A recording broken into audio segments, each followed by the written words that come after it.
The idea of utopia. The idea of utopia. Thomas More, who achieved fame in his own time as an English politician and saint, is probably most remembered today for inventing a word, utopia. In his book of the same title, More coined the term to describe the ideal society, an island with the perfect form of government. In his book, a sailor who had visited this faraway land told the details of its people, its government, and its culture. No one knows how serious More was about the ideas he put into utopia. The name utopia is a joke of sorts. Utopia is a Greek pun on ootopos, no place, and utopos, good place, perhaps indicating that the perfect society is just an illusion. In spite of this, the name stuck, so in modern times when we discuss the ideal society, utopia is the word we use. Turns out, More's Utopia, published in 1516, wasn't the first literary work to invent an ideal society, not by a long shot. In 380 BC, the Greek philosopher Plato wrote his dialogue, The Republic, in which he describes an ideal city-state ruled by philosopher kings called guardians, made up of both men and women. Yet, as is so often the pitfall of utopias, Plato's concept is less than ideal for some. In Plato's city-state, instead of procreating within a family unit, the guardian leaders leave the city once a year for a wild sexual escapade. The resulting children, happily ignorant of their real parentage, are brought up by the government and become the new generation of guardians. Creepy. Huh. He also advised inventing a noble lie to tell to the citizens that kept certain groups from thinking they were equal to others. Not ideal, Plato. Although many utopias are imagined as residing somewhere out in the future, there is also the concept of the lost utopia, the perfect society of the past. Just like the Garden of Eden, which was perfection on earth, almost all ancient cultures have a story about humankind, beginning in a near-perfect state and then falling from grace. These stories also tended to stress that instead of becoming better, humanity seems to become worse and worse as the centuries go on. But this leads to the nagging question, could things ever go back to the way they were? It's an essential part of being human to dream of a better life.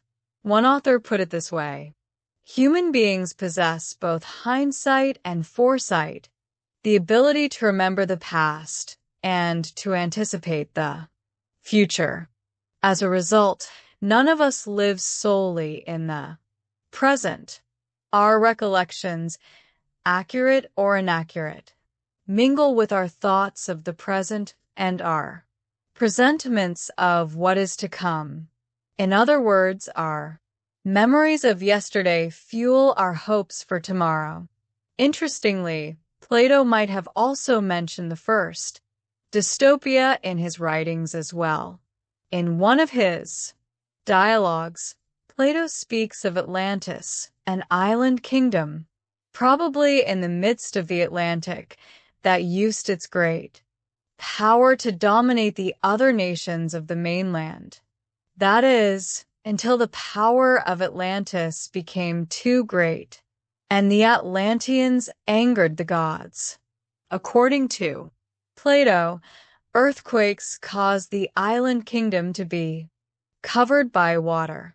Plato used this society to teach a lesson about power. Apparently, you can learn as much from a dystopia as a utopia. Although Plato was Using Atlantis as a negative example, their power literally sunk them. Modern readers sometimes imagine it as a utopian society whose technological advancements were lost when the cities sank beneath the ocean. As we humans imagine the perfect society, we also dream of the perfect leader. What kind of person would it take to govern a utopia? After all, leaders shape the societies they rule.